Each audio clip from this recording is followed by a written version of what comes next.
What's up, everybody? Welcome to Podcast Now. I'm Alex, and in this video, I want to talk about why I'm getting Like a Dragon Gaiden, the man who erased his name. This is a preview-like series that I do where I talk about whether I'm getting, not getting a game, or I'm somewhere in between. And for this game, the man who erased his name, I think a lot about rankings, okay? Going into this year, and actually going into this year, this game would not have even been on my list of most anticipated games. I'll get to that in a second. When I think of the fall, okay, I think of Alan Wake. Alan Wake 2 is actually my most anticipated game of the entire, going back to Baldur's Gate and Starfield, it was Alan Wake. Then it was Spider-Man 2. Third game on that list would have to be this game, The Man Who Erased His Name. I cannot tell you enough about how excited I am for this game. So to catch you guys up really quickly, and again, this is just why I'm getting it, just a kind of opinion piece. I might do kind of like a factual where I list off different things about the game in like a preview kind of thing. I might do that in the upcoming weeks if you guys want to see it, but this is just more like a personal thing.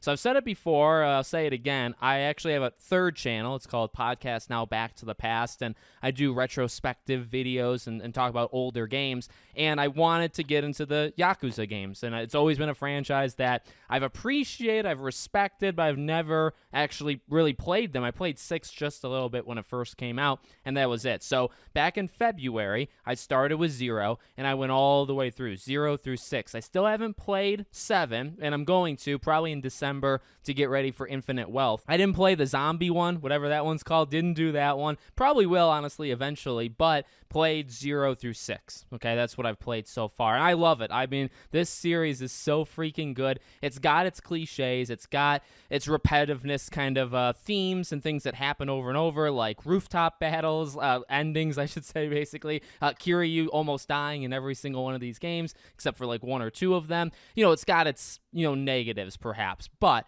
the positives, what makes these games so special, it's incredible. This series, I'm so freaking glad that I actually played through this game. Kiryu has become one of my favorite gaming characters like of all time. He's not my favorite. Nathan Drake maybe always will be my favorite, but he's definitely up there, maybe in the top 5, top 10. So to see my main man back again, and for me it hasn't been long, right? Because like I just beat 6 maybe in August or July. So like for me, it's been like 2-3 months. I haven't been without Kiryu Kazuma for all that long. But for most people, it's been like, oh God, what, like 5, 6, 7 years? Like it's been a while. It's been half a decade that people have been without this man, and we finally get him. And we get him very close to Infinite Wealth, right? So we get to do this, and then just like 2 months later, end of January, right? Infinite Wealth. So we are eating good in the Yakuza fandom, or Like a Dragon now. And for this game specifically, well, I gotta be honest, the main draw of this game is Kiryu, is him coming back. But as I said, like when I think of the fall, the reason why this is up there in terms of like my most anticipated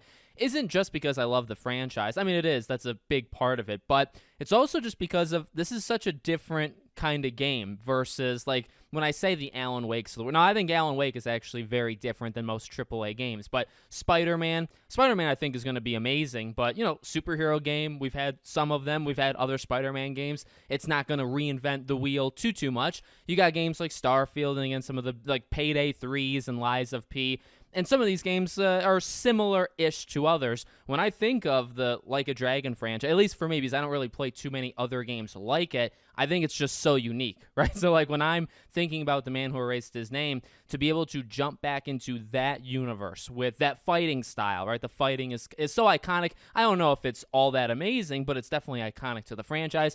To do Kiryu and all of this story that you just absolutely know, right? They got some big things planned. It's not going to be as big as Infinite Wealth. In fact, from the trailers of Infinite Wealth, we, I think, largely know that they're saving some of the biggest twists that you could ever possibly imagine. They're saving it for that game. However, I don't think this game is going to be weak. And one thing that, considering I've played all these games in the span of like 5 months, I was afraid because, like, I knew once you got to 4 and 5, right, that they take the focus away from Kiryu. And I'm going somewhere with this, trust me.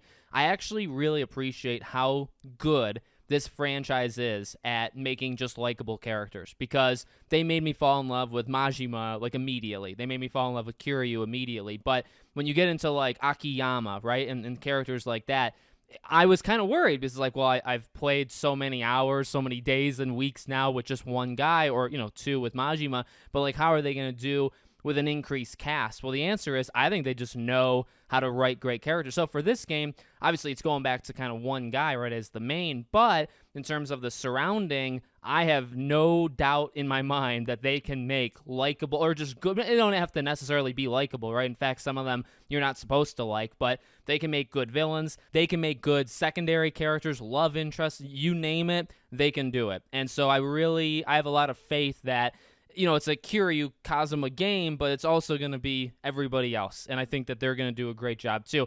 On top of, you know, we've seen the gameplay. Gameplay looks great. The amount of side stuff. Now, I normally never do, like, I did it in Zero a little bit, but as the games went on and me playing them literally almost back to back, you know, over and over again, a lot of them I kind of stepped away from. Okay, I don't have to do every single thing in the game. This game has so much in it from the looks of it, and also, in some ways, seems to be pushing the boundaries of what I think is even, you know, I didn't even know some of the stuff, like, I won't say it out loud, but I mean, they've shown in the trailers, right? Some of the things you can do with, like, dating and with girls and stuff, I can't even believe that's, like, allowed anymore in, like, gaming culture. So they're pushing the envelope in some big ways. And but no, I'm so excited for this game. I really, maybe not necessarily for that. I'm sure some people are going to very much enjoy it, but no, I'm in it for Kiryu's story. Like, honestly, that's my main reason for going back, and I'm really excited to just jump back into that universe. It hasn't been long, but I've fallen in love with how these games are, even if they can get a bit